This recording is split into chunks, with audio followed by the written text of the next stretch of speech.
And this slide's a bit vague here, but you can see all the little red spots on here. These aren't measles. This is the shape of Vietnam, and then these red spots are simultaneous attacks that took place during the Tet Offensive. And it's amazing that they were able to coordinate it. They started the previous June laying out the plan, and then they had to get all of the people read into it and motivated and in position, and they pulled the trigger, and at the same time everywhere these things all went down, mostly in the cities. It was a tremendous feat to get this thing done. And they did finally get beaten back. In fact, it decimated them. They estimated, and nobody really knows what the casualties were, but they were estimating that 60,000 dead and only 250,000 were wounded. And a lot of those were civilians. And the Viet Cong, particularly in the siege of Hue, the old imperial capital north of Da Nang, closer to the demilitarized zone, was the center of one of these major attacks. And the Viet Cong and North Vietnamese regulars that were all working there together massacred huge numbers of people. They had to bury a large population. But as a result of this Tet Offensive, the infrastructure was exposed and it was basically destroyed. And at home, guess what? Everybody said this is a defeat. This is why we should be out of this, because we're not doing any good and we're getting massacred ourselves. And you can see how this would be perceived. This took place in the Tet, which is the Lunar New Year, celebrated in Asia. And it's when it actually happens is computed something like Easter, and I never have understood how you compute where Easter's going to fall. Tet's the same way. But it's a big holiday, and everybody's expecting, or thought they were expecting, a nice quiet period of time. There was even one journalist who went on to Laos on an investigative reporting tour because he expected there was nothing going to be newsworthy going on during Tet. And it took him 2 days to get back into Saigon. But in any case, it was perceived as a terrible defeat for the United States and the Allied forces of Bac V. And in fact, it was probably just the opposite. But there again, there's more than just what's on the surface in military operations. The fact that the NLF and the BC dared to do it was probably enough. And as a result of this, almost immediately after the Tet Offensive came the primary election in New Hampshire. And Johnson lost that primary big time. Gene McCarthy or somebody else, it seems to me somebody else was maybe in that at that time as well, and Johnson lost. And he decided it was time to hang it up, and he refused to run any further. The campaign of 1968 was almost a disaster for Hubert Humphrey, who took on the representation of the Johnson administration in his initial campaigning. Robert Kennedy was assassinated in a hotel in Los Angeles, and it became a terrible campaign, replete with everything from riots by the police in the Democratic Convention in Chicago to assassinations and bombs in various places and so forth. But Nixon won, and he created a new emphasis. His new emphasis, of course, was Vietnamization and a programmed withdrawal.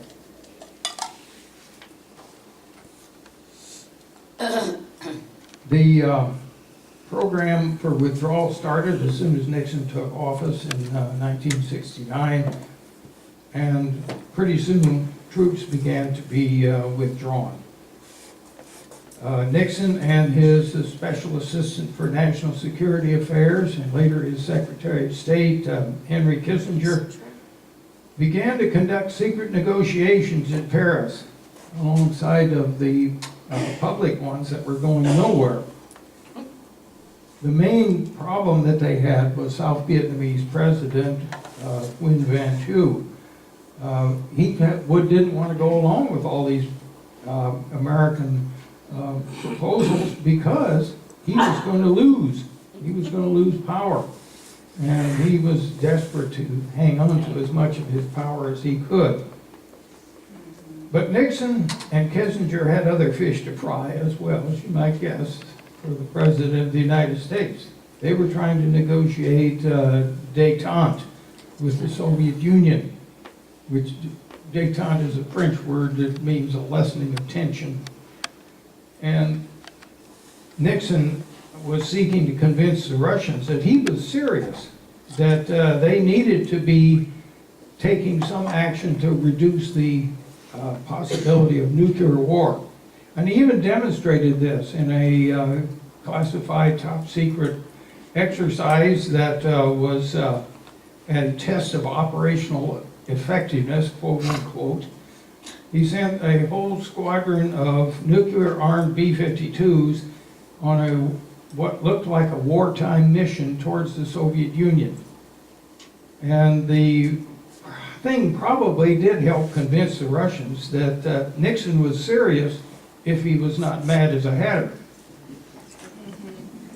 And this was not unlike his use later on in Christmas of 1972 to destroy what mostly was left of Vietnamese industry in the Hanoi, Haiphong area. And shortly after that, in 69 and 70, he began to have Haiphong Harbor mined and the approaches to that. They did it a clever way, I thought.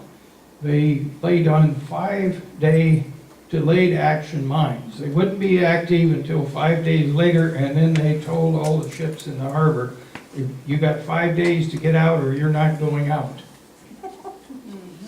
And that tended to cut off supplies coming from abroad. The North Vietnamese immediately got serious about negotiating. Now, Creighton Abrams took over MACV as commander. This happened when Westmoreland was kicked upstairs to be Army Chief of Staff in March of 1968, after the Tet Offensive was over.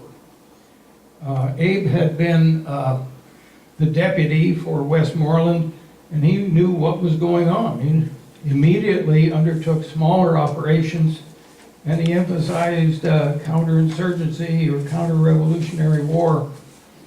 And this became mandatory, of course, when the Nixon withdrawals began to pinch these personnel that they had available to them.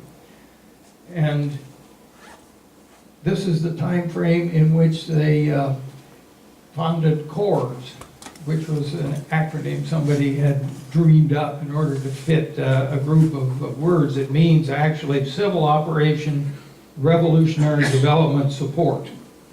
How about that for an acronym? It was created initially by Robert Comer of the CIA, and then it was bossed afterwards by William Colby of the CIA under the command of Abrams. And it was a policy-making agency for counterinsurgency. The deputy for the civilian head of CORS was an Army full colonel. And the whole organization was joint military and civilian.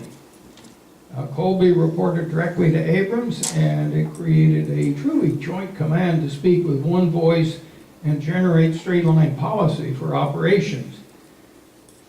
Cords was empowered to coordinate all the work that should have been done instead of the big search and destroy operations, and progress was beginning to be made in this, but it was far too late after many years.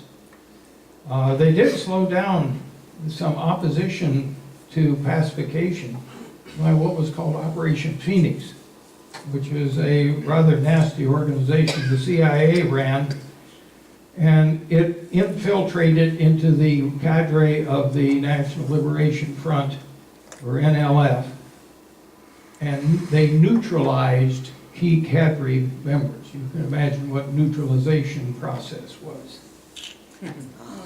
Some progress was, of course, made that way. The last years from 1967 on were the worst. This is a period of time where everything goes downhill from there. The My Lai massacre, which is probably one of the biggest blots on the Army's escutcheon in its entire history. And then the cover-up for this took place. For example, the investigation went back a ways, and they found out who was responsible for all of this cover-up, and they removed, for example, General Coster, who was the superintendent of West Point after his Vietnam tour. He had been commander of the AmeriCal division, of which Calley and Medina and those folks were members thereof. One of my colleagues at the academy was a professor of English at the West Point at that time, and he said that Coster dragged all of them together in an assembly and was defiant in his defense of his innocence of the cover-up. But he was removed anyway. But the negotiations during this whole time kept right on going on in Paris, secretly and not secretly. The Cambodian incursion came about during this time into an area called the Parrot's Beak, which exploded even more unrest on campuses. And probably one of the sorriest problems that occurred out of that, what happened at Kent State, where somebody was not under firm discipline and had loaded their weapons. Excuse me. And it was a terrible reaction to this in the whole country. And things kept right on going.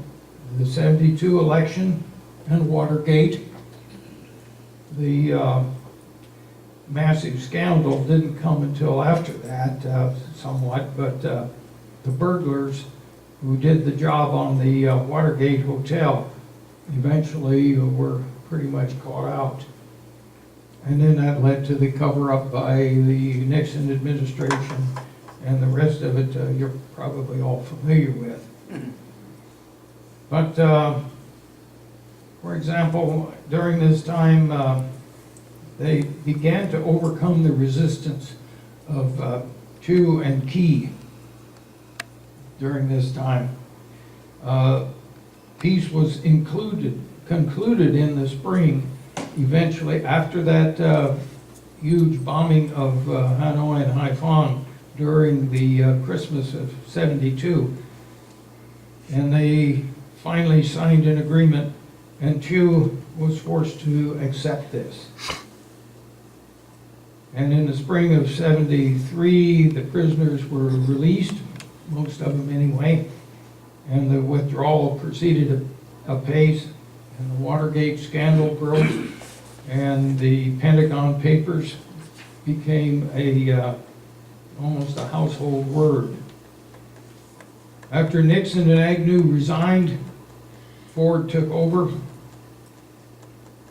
and in 1975, the withdrawal of American forces was complete. Congress had passed a law saying that the president could no longer recommit forces to Vietnam.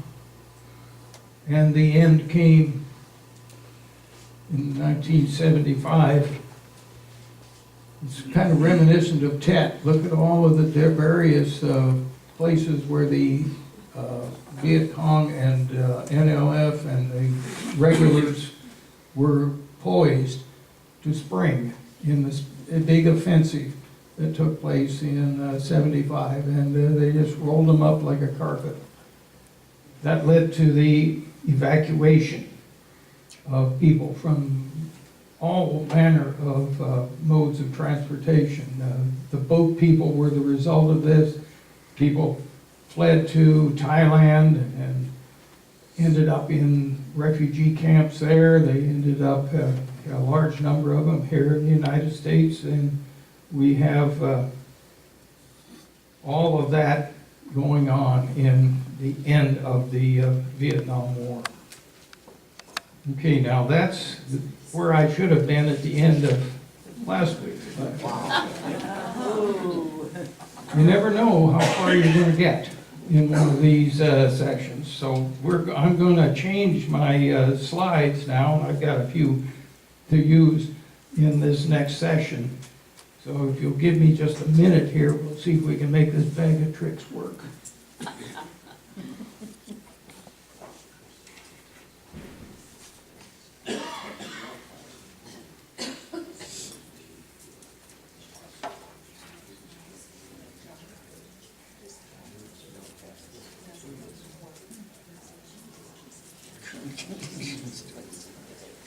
Well, that's exciting.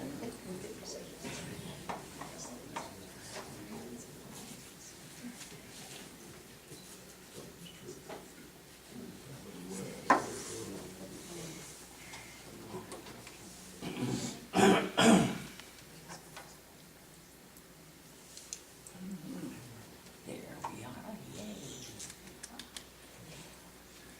It worked. Okay, now we're up to session 4. I'm not quite that mathematically challenged, but I'm close. Okay, what I'm going to do now is I'm going to outline 4 different authors' conclusions after they studied the war and then the lessons that were drawn from it. This is the lessons learned section here. And I'm going to go along here, and I've given you full citations of where, if you want to pursue any of these folks, you can look up where you want to read about them. And they have some interesting conclusions that they come up with. The first one is by Michael Lind. He offered a reinterpretation of the significance of the conflict in a book called Vietnam, The Necessary War. And he called it a necessary war and wrote about it in the context of the Cold War. He said the Cold War was the third world war of the 20th century. He said that the Soviet-American contest was fought in the form of arms races, covert actions, ideological campaigns, economic embargoes, and proxy wars in peripheral areas. In these, Korea, Indochina, and Afghanistan, one of the 2 powers sent hundreds of thousands of its own troops into battle against clients of the other side, unquote. And you remember the Soviet incursion into Afghanistan was one of the supporting factors for the breakup of the eventual and demise of the eventual Soviet Union. So we had a Vietnam, and so did the Russians. The Soviet Union and here I'm quoting again, and the United States fought proxy wars in Indochina because they dared not engage in major tests of strength in Central Europe or Northeast Asia after 1953, or even in the Middle East. Indochina was strategic because it was peripheral, unquote. The Truman administration made its point of defending its European allies by aiding the French in Indochina, and Kennedy similarly decided to show resolve in Southeast Asia. If you happen to catch that two-part American Experience thing on PBS last night, you got some of the flavor of that. That was an excellent program. But they did it in response to their embarrassing experience over the Berlin crisis and the Bay of Pigs fiasco. And to the United States, the containment policy became important in Asia in order to prevent an out-of-control domino effect. Remember, I went over that in the first day.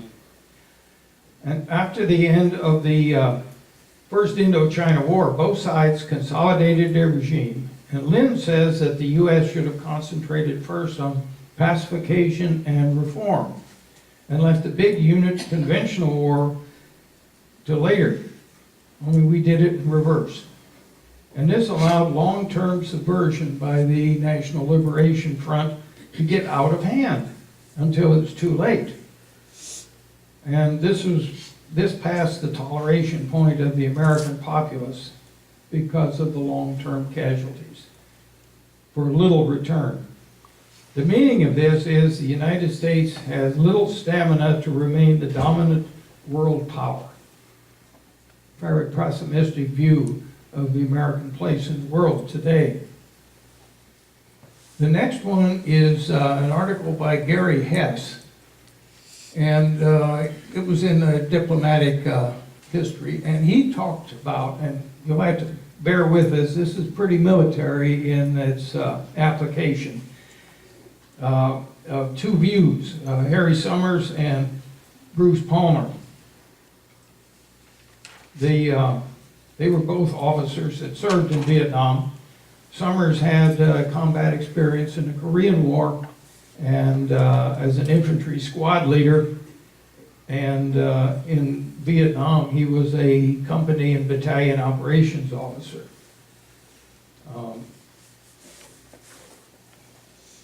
I got about 5 minutes here. I think I can get through most of this one.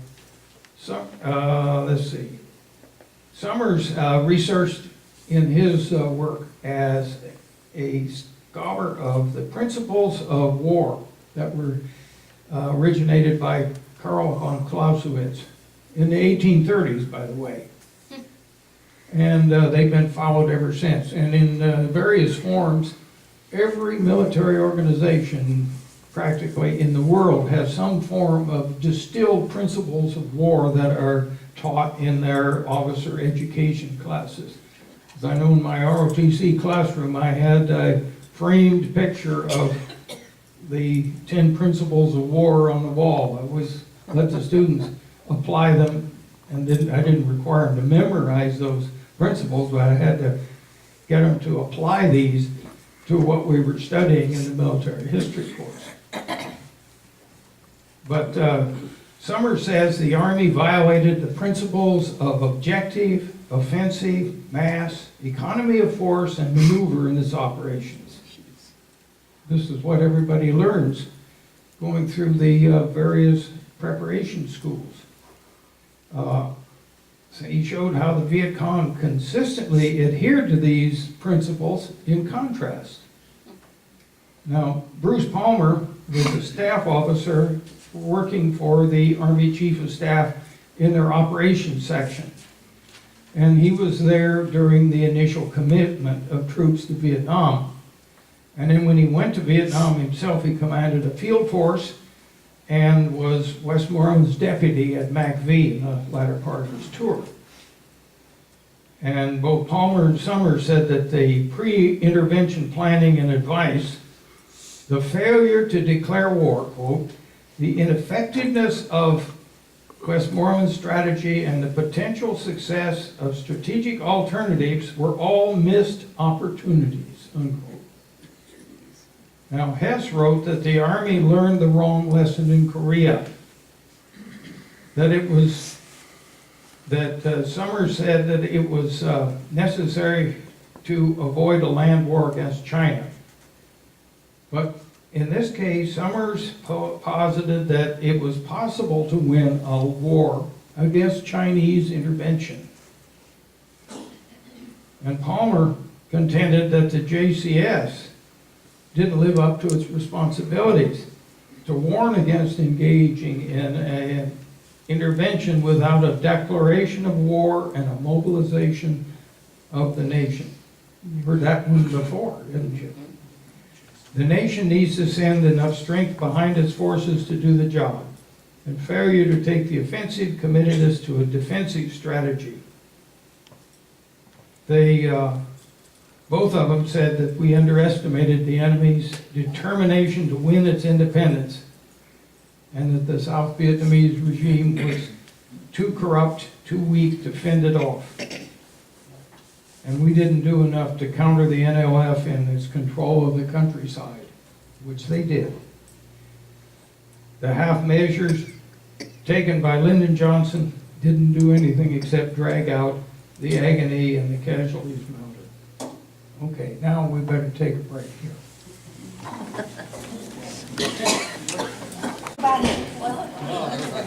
Thank you for taking your seats, ladies and gentlemen. I know Jim needs all the time we can give him for the second half of the class. And this will be the end of his course on Vietnam, the war nobody won. Jim Ahrens. Thank you all. Okay, here I've got the last of the books that we've been looking at, except the last one. And I gave you that one just as a citation if you ever want to get a hold of that and wade through some very difficult reading to sort out what GEOP really means in that book. But it's there. And I'm not going to criticize it one way or another, but it's very interesting to read. Well, Paul Kennedy wrote a book called The Rise and Fall of the Great Powers. And back in the late 80s, early 90s, I think it was probably, 87. And at that time, he's primarily an economic historian. He's an Englishman, teaches, I think, at Harvard. And he stated in that book that the Vietnam War had an impact on the American people as great as World War I had on the Europeans. I think there's a grain of truth in that. The effects were on the personal and psychological levels.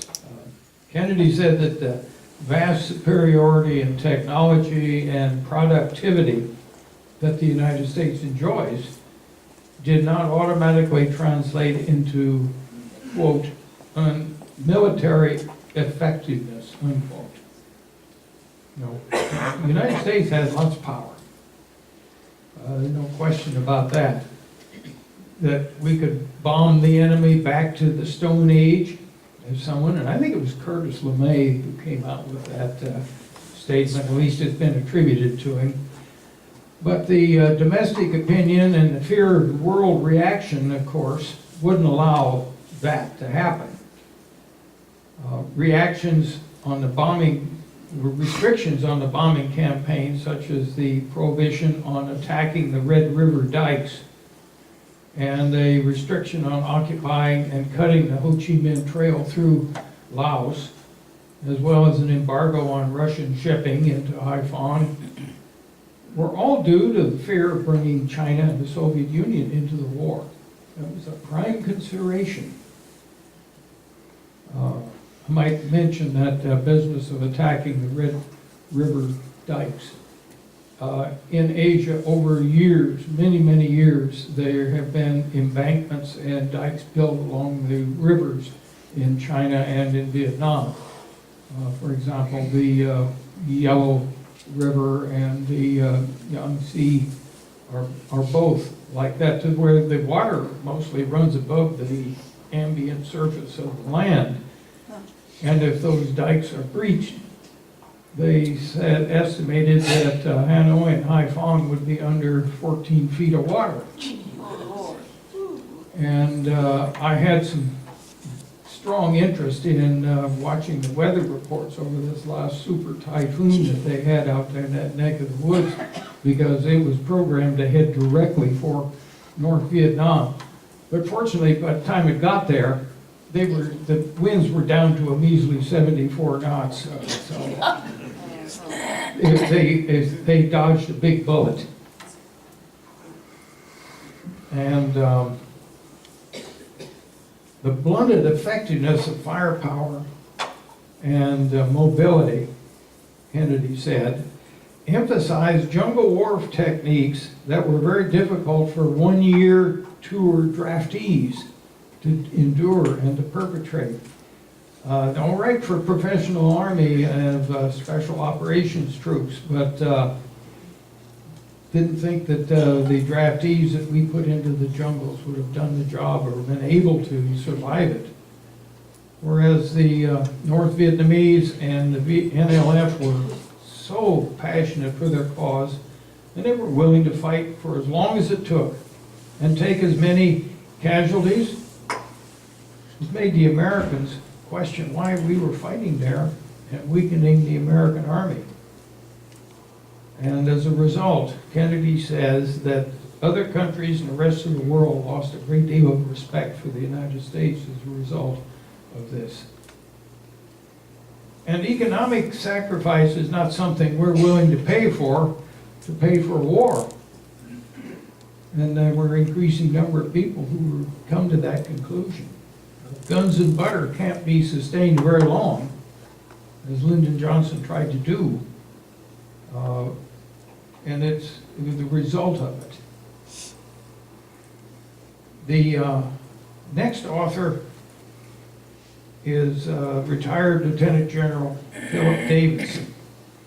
He was for 2 years at the center of the intelligence business in Vietnam. He was formerly a teacher at West Point of military history, and he was the chief of intelligence for Westmoreland and for Ahrens. He wrote a book called The Vietnam War and the History. It's cited there.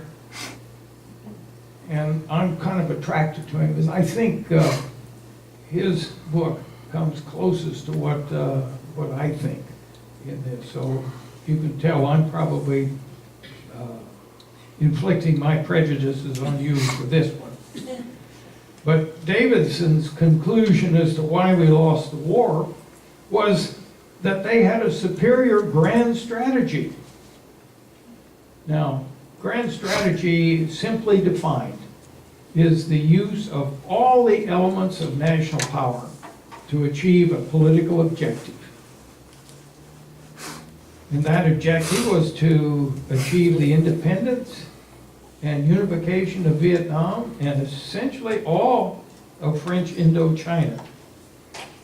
And the strategy they used is sometimes called, and more commonly called, Revolutionary War.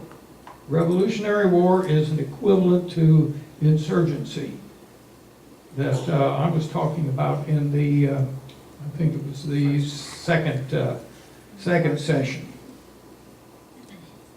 And the Vietnamese strategy was probably the best one suited to actual conditions, a realistic appreciation of it. And it took advantage of the enemy's vulnerabilities and maximized one's own strengths and neutralized the enemy's strengths and one's own vulnerabilities. One side, other side. The key aspects of Revolutionary War.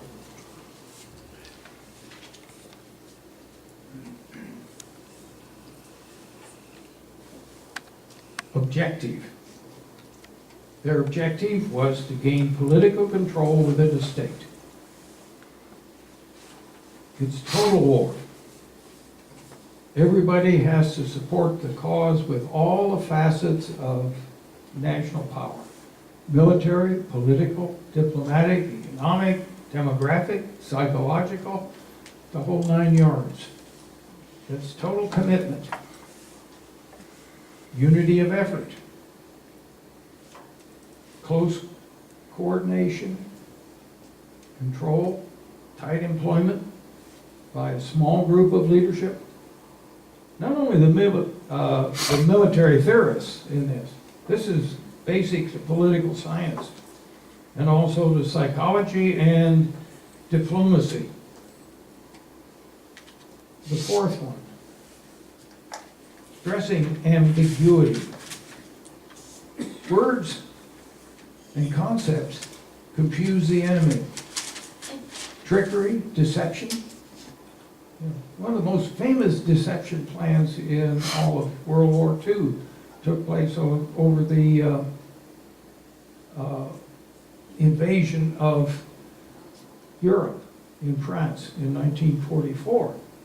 They went to an elaborate scheme to convince the Germans that the landings would take place in the Calais area and not in the Normandy area where they actually did. This is the kind of trick and deception plan that really pays off. And to some degree, that's what happened in the Tet Offensive. Revolutionary warfare is protracted war.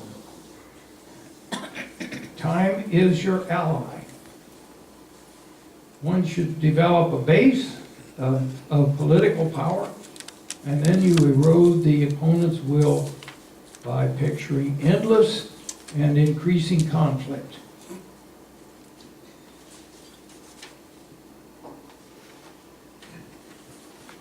Revolutionary war, changing war, progression through the phases. Remember we talked about those 4 phases, where the guerrilla gains his initial support in some isolated area in secret operations by cells. 3 men know each other, 3 women and men in the integrated cell know each other, what they do, but they don't know anybody else. And so there's some central control that maintains security as a result of that. That kind of operation really does work.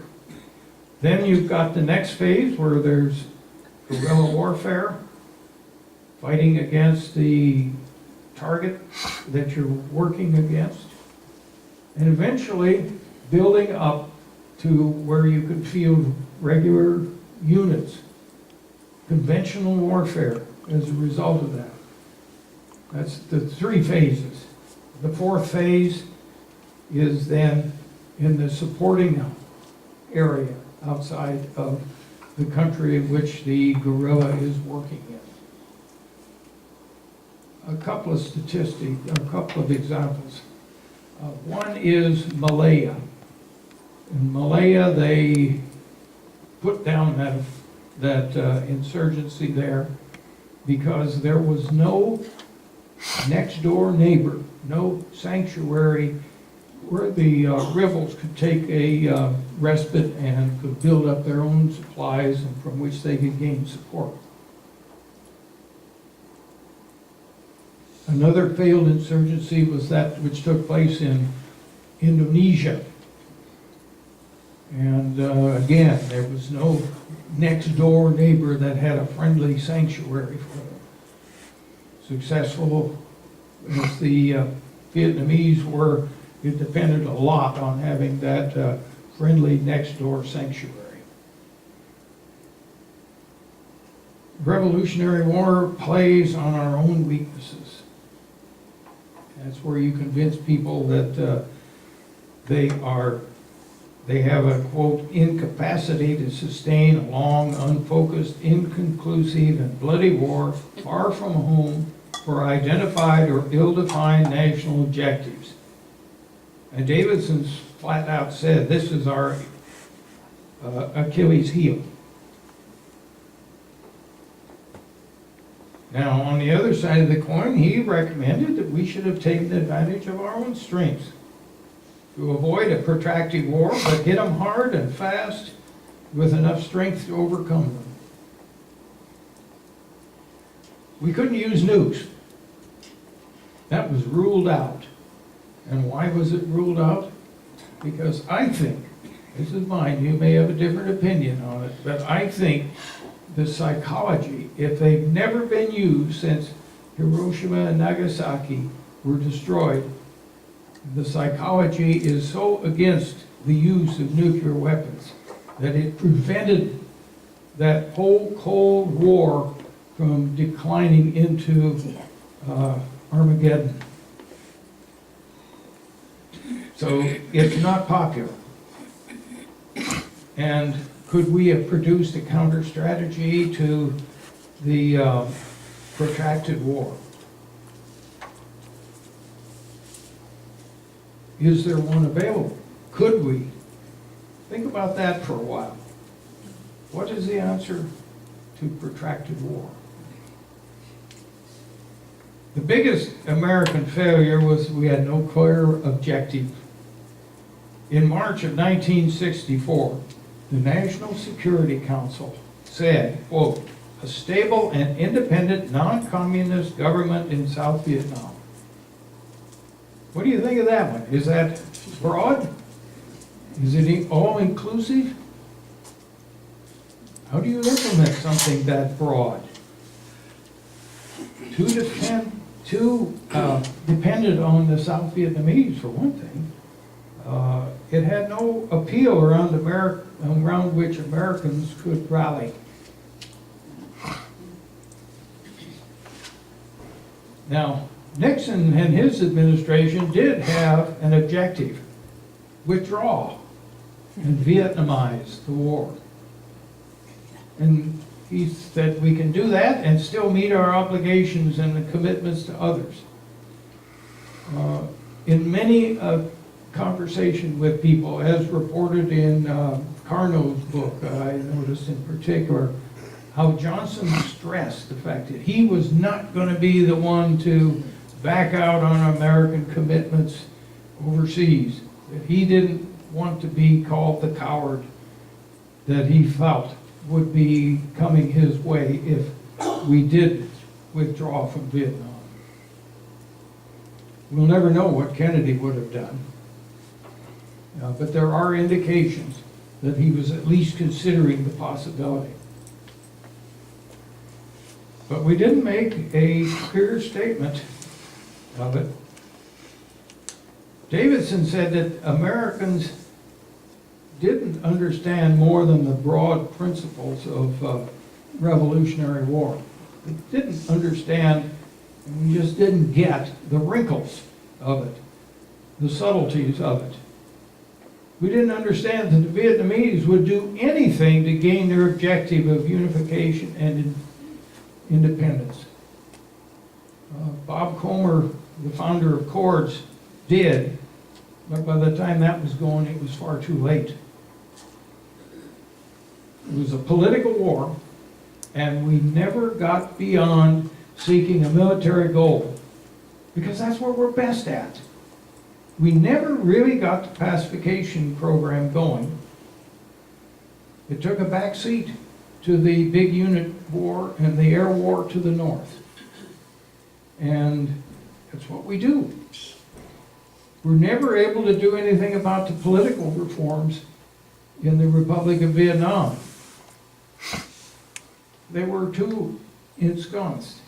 They'd grown up with their whole country in that, and there was nothing that we could really do about it. And so we never appreciated the totality of the commitment of the NLF and the People's Republic of Vietnam, North Vietnam, and why they could endure so much to attain the goal. We never approached their dedication that they had. It was business as usual for the United States. And even the shock of Tet didn't generate what was necessary. Johnson never organized all the possible agencies in it. And all Nixon did was to make himself and Kissinger the primary decision makers. And it was beyond their strength to do it because they had a very limited number of people to do it. Out in the Pacific, it was disjointed. MacV ran the war in country. CINCPAC, or Commander-in-Chief Pacific, and the Strategic Air Command ran the war beyond Vietnam. Corps did its own thing under Comer and Colby. There were too many ambiguities on both sides, like protective reactions, incursions.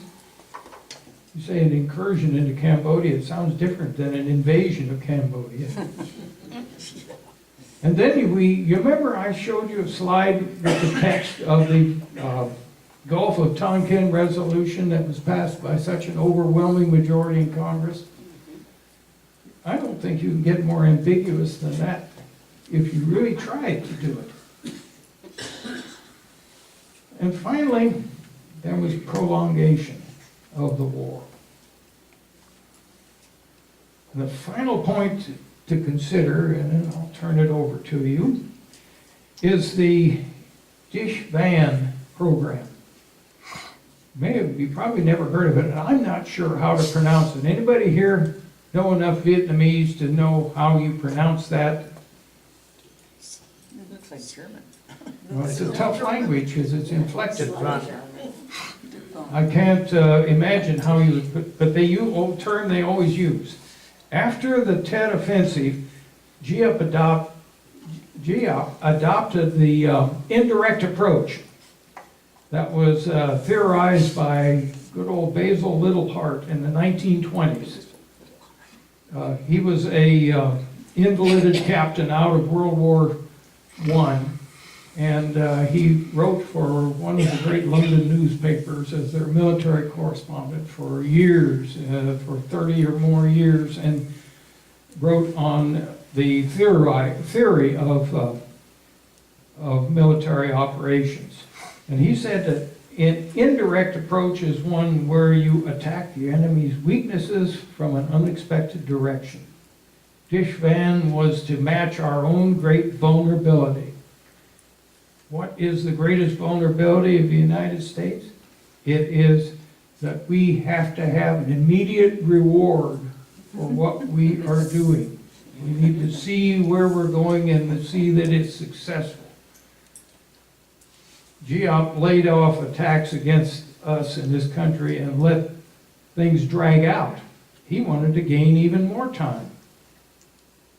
This plus, quote, propaganda, inconclusive negotiations, ambiguities, and military actions were blended to strike this American weakness. That's on page 808. This was not countered by anything that Davidson could find from President Johnson. His prime job, Davidson continued, quote, continuous education of the American people about why the United States was in Vietnam and what it was trying to do there and how it intended to do it, unquote. Johnson's administration developed its own credibility gap by what it reported, and the indices were peripheral to the outcome of the war that they were using. Body counts simply don't mean anything. And of course, the American media played into the hands of this. And nowadays, it's pretty critical to control images and to implement censorship and employ government propaganda where necessary. We chose not to do it, and we still don't do it. We didn't do it in the war I was in Southeast or Southwest Asia, because I had received a briefing one day of what was going to happen, where we were going, what was going to be the thing. And I'll be jiggered if I didn't hear the same thing on the BBC the next day. What was classified to the military was open secret to the reporters. No censorship whatsoever embedded within the units for that. Now, there's equal arguments that this is a very good thing to have in an open society of the United States. Pay your money and take your choice on that. So, well, we're almost at the end of it.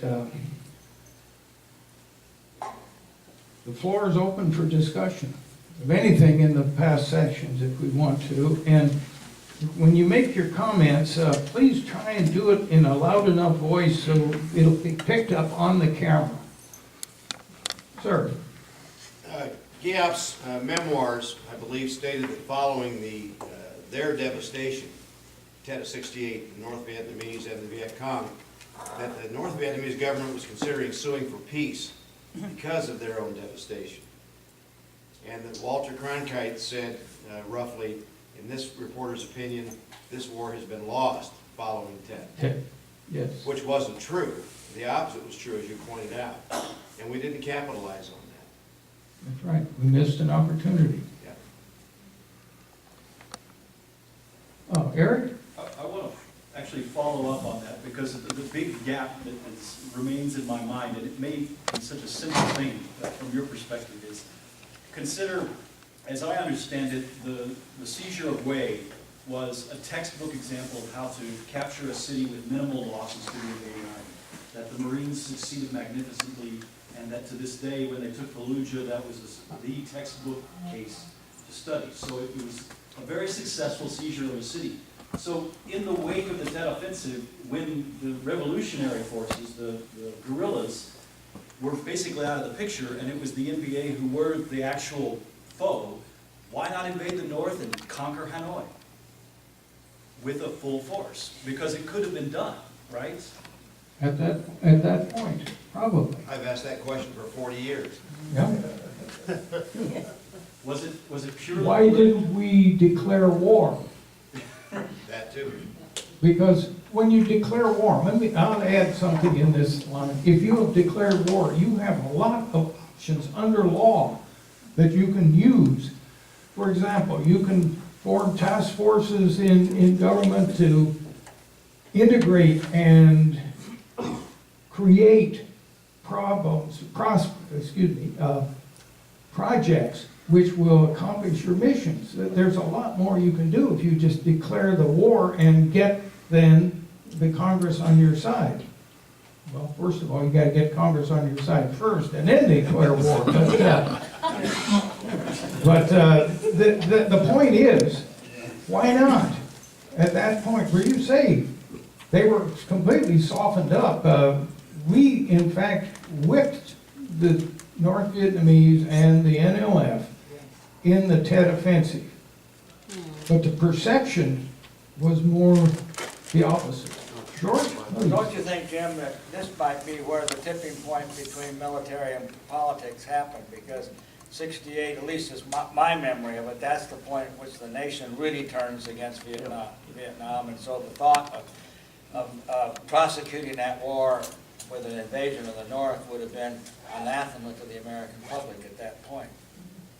It would have been an extremely difficult task to accomplish at that point. But why not have declared war from the get-go, way back, '65, when they were coming in? I don't remember what it was. Oh, let's see, I better get over here, yes, sir. I'd like your comments on this. I was told when I asked the question about an invasion of North Vietnam that Red China had a policy that would have turned that situation into a Korea. They would have come into the war on the north. Harry Summers stated that in that article they were examining, and he said we could have beaten them. It would be, China had taken a hell of a beating in the Korean War.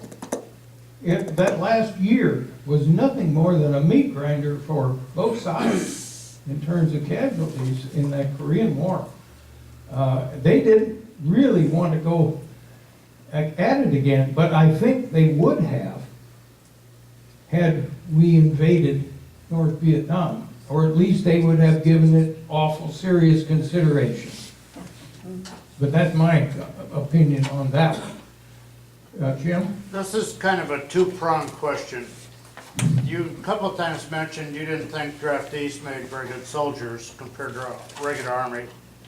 And do you, part one is, do you think guys on their third, fourth, fifth, and sixth tours make very good GIs? And secondly, does the draft do something nationally that regular enlisted volunteer army doesn't? I mean, only like 1% of America is personally involved with any war after Vietnam. And subsequently, you can't even find news of it in the paper anymore. So that's my two-part deal. I'm not sure I can handle two parts of one question.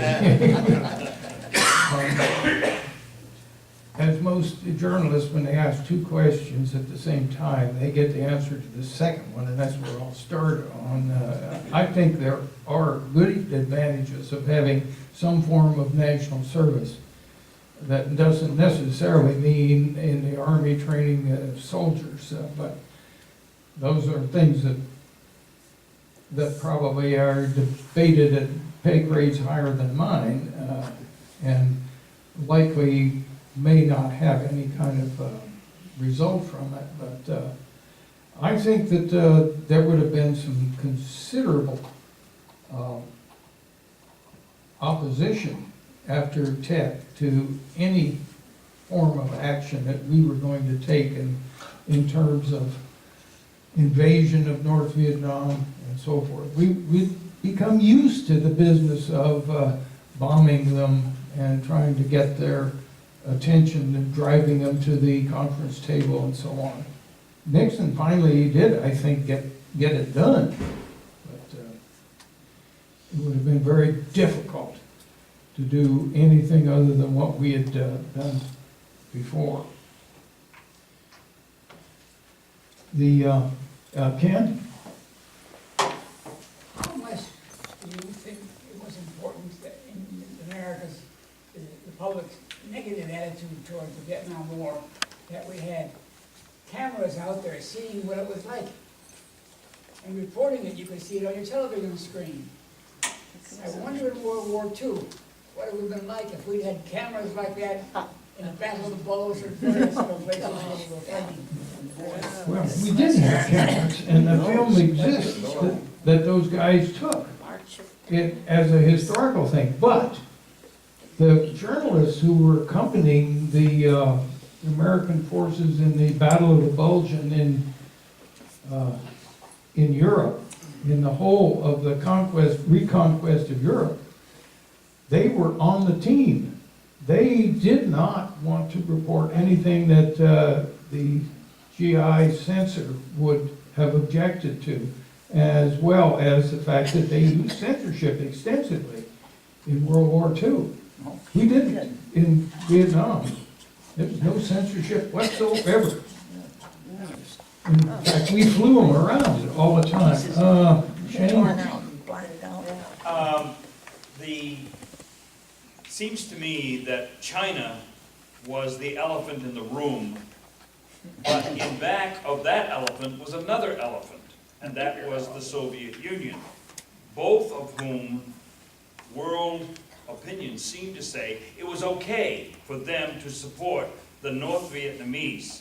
And it was the North Vietnamese in Vietnam that invaded the South and inflicted their will on the others. And that the real victory in that war was that the communist view, and I don't know how else to say that, got the authorization that prevented and separated the military and the political objectives of the United States. Just pick that up and go wherever you want with it. I'm not sure where to go with that one. Jack, go ahead. I think.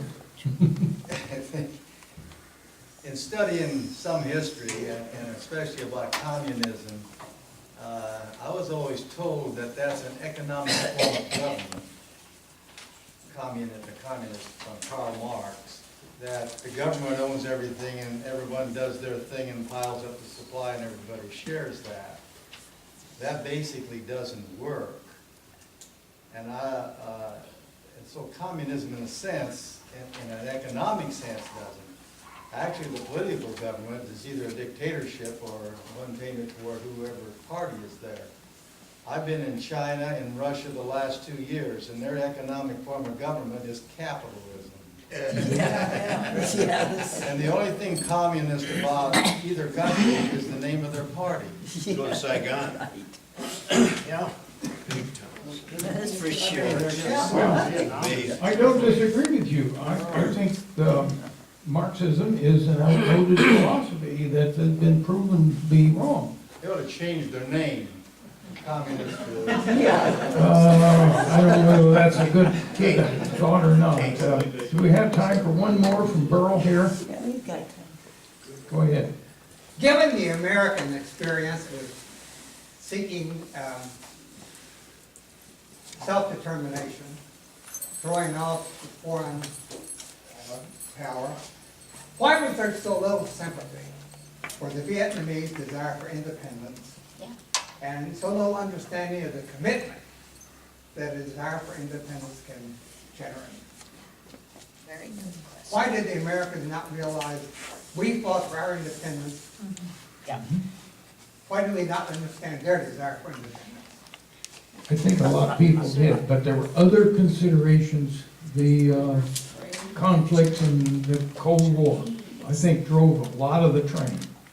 I think that blinded us to a more realistic view of the desire of those people to have their own independence. We needed, or we thought we did, Truman certainly thought we did, we needed France. And that's when the Cold War was heating up. So I think you've got to look at the whole thing in terms of that Cold War. My experience was, an answer to you, Burl, is that the South Vietnamese also wanted their independence. Yeah. They didn't want to conquer the North Vietnam, and they didn't want North Vietnam to conquer South Vietnam. They wanted their independence, much like South Korea has. They wanted us out of there, but they knew if we left, it was going to fall, which of course it did. So I think we need to look at the South Vietnamese perspective as well, They're all one people. They're, like Korea. most all of them are one people. They're fairly homogeneous ethnically. And their desires in the North and their desires in the South were for much of history similar. They were renewed, they were once reunified way back when, during the Chinese occupation period of time. And so I think they both had the same desire, and they both had the same amount of resentment for all these white folks stomping around in their territory. And the racism is a factor in all human How would we history. like it if they stomped? I'm not gonna get into that one. Okay. Maybe we better call, Can you hear me? Yes. Maybe we better call that a day. Oh my goodness. We need to give you little battle things, you know, the little badges that you use for each war. This is his third course. Isn't that amazing? Fantastic. So we've learned a lot. Thank you much. We wanted to get the point across. We thank you. So it was about 60 times it says thank you on the card. And of course, we have all kinds of signatures. Thank you much. And this has been so informative. Thank you very much.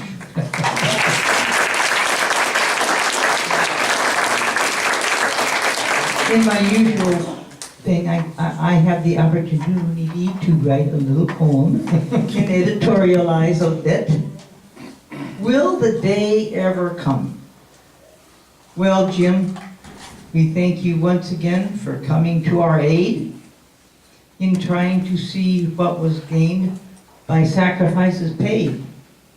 We all have lived through many wars that were supposed to be a final answer to some wrong or set our people free.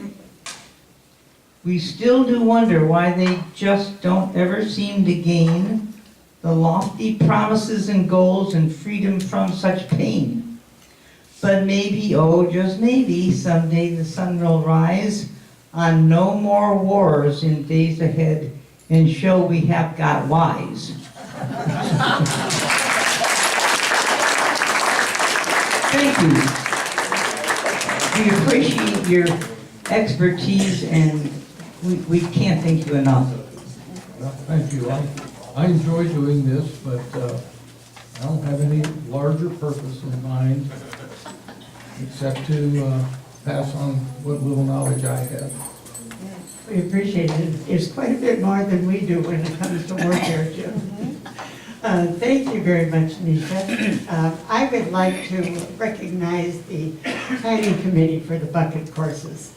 You'd be absolutely amazed if you knew the number of hours that these people give their talents to this program, and I want you all to know who these folks are. Nisha Worley, of course, if you would stand, please, as I call your name, is the artist in residence, as well as the person who picks up whatever somebody else isn't doing. Couldn't do it without Nisha. And Jack Gustafson, who is our treasurer, and the initiator of almost all of our great ideas that we have, including the riser that we have now for the bucket courses. George Drake, who is the channel to our college, knows so much about the professors, and he helps the new professors in terms of tutoring them for preparation for the class. And then our communications crew, which is Annette Check, and Mary Schuckman and Judy Hunter. They are the ones who talk to the professors, get all the information, and get it out into the press and the KGRN and so on. And of course, Jim Ahrens, who is, you know by the fact that you replied to his email telling you about the courses. And so we all thank you very much for your dedication to the bucket courses.